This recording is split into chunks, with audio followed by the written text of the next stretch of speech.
بسم اللہ الرحمن الرحیم۔ قربانی ایک اہم عبادت ہے اور شعائر اسلام میں سے ہے، اور زمانۂ جاہلیت میں بھی اس کو عبادت سمجھ کر کے کیا جاتا تھا، اور آج تک قربانی کو ایک مذہبی عبادت سمجھ کر ادا کیا جا رہا ہے۔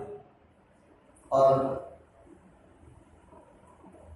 قربانی بھی صرف اور صرف اللہ تبارک و تعالیٰ کے لیے ہے، جس طرح نماز خالص اللہ کے لیے ہے، قربانی بھی اللہ کے لیے ہے۔ زمانے جاہلیت میں لوگ بتوں کے نام پر قربانی کیا کرتے تھے،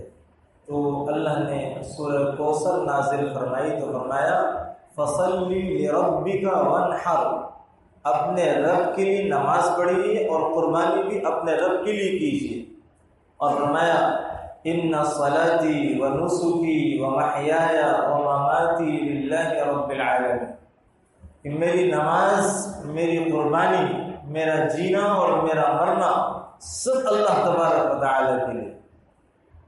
تو قربانی خالصتاً اللہ تبارک و تعالیٰ کے لیے۔ حضرت عائشہ صدیقہ رضی اللہ تعالی عنہا نے فرمایا کہ قربانی کے ایام میں جانور کے خون بہانے سے بڑھ کر کے اللہ کے نزدیک کوئی عمل محبوب نہیں ہے، اور قیامت کے دن آپ کی قربانی کا جانور اپنے سینگوں، اپنے کھروں کے ساتھ اور اپنے بالوں کے ساتھ آپ کی شفاعت کرے گا، سفارش کرے گا۔ تو فرمایا فَطِيبُوا بِهَا نَفْسًا، خوش دلی کے ساتھ قربانی کرو، بوجھ سمجھ کر کے کہ یار یہ بھی شریعت نے ایک زبردستی پابندی لگائی ہے، مال ہونا بھی ایک مشکل کام ہے، مال نہیں ہو تو زندگی مشکل ہے، مال ہو تو زکوٰۃ بھی دے دو، مال ہو تو قربانی کرو، مال ہو تو صدقہ فطر دیتے رہو۔ تو میرے بھائی، دیا ہوا اللہ ہی کا ہے، اور اس نے اگر آپ سے سال میں 2-3 دفعہ کچھ مانگا ہے تو کیا مانگا؟ وہ سارا سال، ساری زندگی آپ کو اللہ ہی تو دے رہا ہے۔ تو قربانی سے متعلق فرمایا کہ فَطِيبُوا بِهَا نَفْسًا، خوش دلی کے ساتھ، جذبے کے ساتھ قربانی کیجیے۔ قربانی ایک اہم عبادت ہے، اور اس میں نیت کا دار و مدار ہے، خالصتاً اللہ کے لیے، دکھلاوا نہ ہو، ریاکاری نہ ہو، نام و نمود نہ ہو، فلاں کے بیل سے اچھا، مقابلہ بازی نہ ہو، مقابلے بازی نہ ہو، ریاکاری، دکھلاوا نہ ہو، شہرت، نام و نمود کمانے کے لیے قربانی نہ کی جائے، اتنے لاکھ کی، اتنے لاکھ کا ہے، اتنے لاکھ کی، یہ چیزیں نہ ہوں۔ اور قربانی کس پر واجب ہے؟ تو وہی قربانی کے وجوب کے لیے ایک آدمی کے پاس 52.5 تولہ چاندی کی مقدار نقدی ہو، یا اس کے پاس اپنے گھر میں ضرورت کا زائد سامان،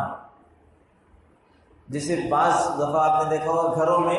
سجاوٹ کے برتن ہوتے ہیں، استعمال نہیں ہوتے، ڈنر سیٹ گھروں میں رکھے ہوئے استعمال نہیں ہوتے، اسی طریقے سے گھروں کے اندر کئی کمبل رکھے ہوئے نکلتے ہی نہیں ہیں،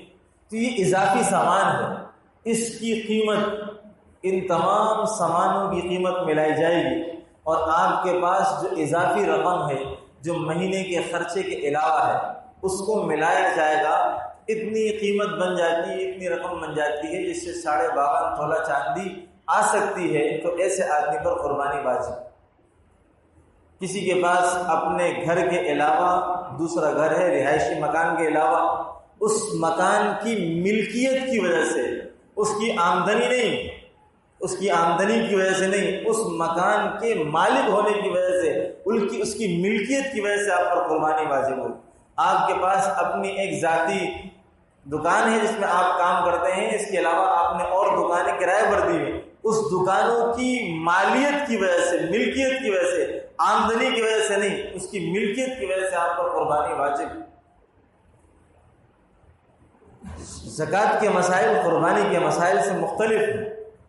اور اس مال کے اوپر سال گزرنا شرط نہیں ہے۔ عید کے 3 دن کے اندر اگر آپ اس نے مال کے مالک ہو جاتے ہیں تو آپ پر قربانی واجب ہے۔ یہ بات سمجھ لیجیے، اور خصوصاً ہماری گھر کی خواتینوں کے پاس سونے اور چاندی کی چھوٹی چھوٹی چیزیں ہوتی ہیں،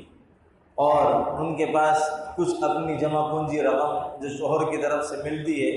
تو وہ بھی جمع ہوتی ہے، تو سونا اور وہ چاندی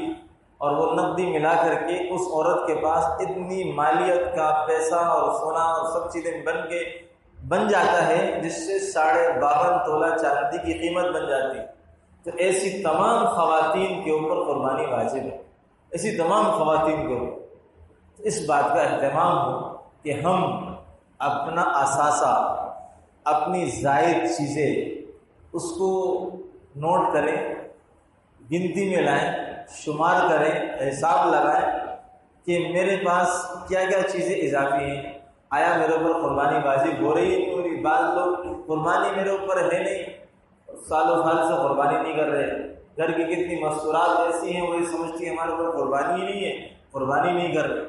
تو بھائی میرے اس بات کا خیال کریں کہ ایسا نہ ہو کہ قربانی واجب ہو رہی ہو اور آپ قربانی ادا نہ کر رہے ہوں تو اللہ کے نزدیک بڑے گناہ کے مستحق بنے۔ ہاں، بعض لوگوں کا خیال یہ ہوتا ہے کہ قربانی کے اندر خون بہا کر کے کیا ملنا ہے، اس سے بہتر یہ ہے کہ کسی کو راشن دلاؤ، اس سے بہتر یہ ہے کہ کسی یتیم خانے میں یتیموں کی پرورش کے لیے مال دے دو۔ یہ سارے نیک کام اپنی جگہ پر ہیں، مگر یوم نحر کے دن میں جانور کا خون بہانا ہی اللہ کو مطلوب ہے۔ ہماری عقل جو ہے اس میں یہ بات آئے یا نہ آئے، دین جو ہے وہ عقل کے تابع نہیں ہے، دین اللہ اور اس کے رسول کے پیغامات کے تابع ہے۔ ہمیں اس کی اطاعت کرنی ہے، ہمیں اپنے عقل میں آنے والی بات کی اطاعت نہیں کرنی۔ ہاں، اللہ کے رسول نے فرمایا ما من ایام الی اللہ احب من احراق الدم، کہ یوم نحر کے دن میں خون بہانے سے بڑھ کر کے اللہ کے نزدیک کوئی عمل محبوب نہیں۔ ہاں، تو اس دن وہی عمل اللہ کو محبوب، ہاں اس سے مدد کرنے سے قربانی ادا نہیں ہوگی، ہاں قربانی کرنے سے ہی قربانی ادا ہوگی۔ تو قربانی کا اہتمام کیا جائے اور قربانی کے مسائل انشاءاللہ بیان ہوں گے۔ یہ جو واجب ہے جن کے اوپر، وہ اس بات کو سمجھیں کہ ہاں بعض لوگ کہتے ہیں کہ قربانی کا تخصص، اس کی خصوصیت تو مکہ کے ساتھ ہے، تو وہاں حاجی جا کر کے قربانی کرتا ہے۔ تو میرے بھائی، حج کے اندر جو قربانی ہے وہ قربانی نہیں ہے، وہ دم شکر ہے۔ اللہ نے حج جیسی سعادت عطا فرمائی ہے، اس کے ادا کرنے کے بعد وہ خون بہانا شکریہ کے طور پر ہے، اور جو مال کی وجہ سے قربانی واجب ہوتی ہے وہ الگ قربانی۔ وہ حاجی جو یہاں مالدار ہے اور وہاں حج کے لیے گیا ہے تو حج تمتع یا حج قران کرنے کی وجہ سے دم شکر کی قربانی اس پر الگ ہے، اور اپنے گھر میں مالدار ہونے کی وجہ سے قربانی الگ واجب ہے۔ ہاں، یہ الگ مسائل ہے۔ یہ اور دوسری بات یہ ہے کہ اللہ کے رسول علیہ السلام نے مکی زندگی میں قربانی نہیں کی ہے، تو یہ خاصیت کرنا کہ مکہ کے ساتھ خاص ہے نہیں۔ اللہ کے رسول کی 10 سالہ زندگی مدنی ہے، اور مدنی زندگی میں تمام سال، ہر سال آپ نے 2 مینڈے ذبح کیے ہیں، ایک اپنی طرف سے ایک امت کی طرف سے، اور 10ویں سال حج کیا ہے تو حج میں 100 اونٹ ذبح کیے، حج میں 100 اونٹ ذبح کیے اللہ کے رسول، 63 اونٹ اپنے ہاتھ سے ذبح کیے، اور باقی 37 اونٹ حضرت علی رضی اللہ تعالیٰ عنہ نے آپ کی طرف سے ذبح کیے۔ تو قربانی ہر مسلمان پر، جس پر شرائط لاگو ہو جائیں، وہ جہاں بھی رہتا ہے، دنیا کے جس خطے، جس حصے، جس کونے میں رہتا ہے، اس پر قربانی واجب ہے، تو اس کو قربانی ادا کرنی ہے۔ اللہ تبارک و تعالی ہمیں بھی قربانی کی توفیق نصیب فرمائے، اور ہمیں بھی خوش دلی کے ساتھ قربانی کی کرنے والا بنائے۔